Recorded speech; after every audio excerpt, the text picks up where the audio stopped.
Ayan mga katami, at PVC ang ating ginawang alulod para matagal siyang mabulok.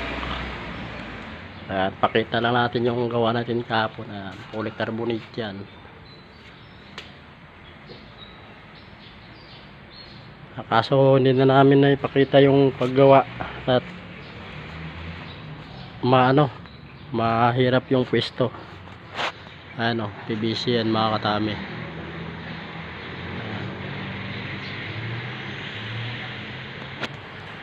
Ayan yung ating alulod. At siyempre pipinturahan na natin ngayong umaga yan.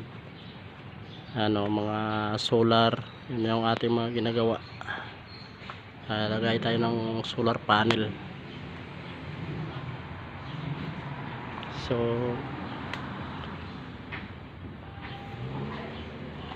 yun lang mga katami, and thank you for watching.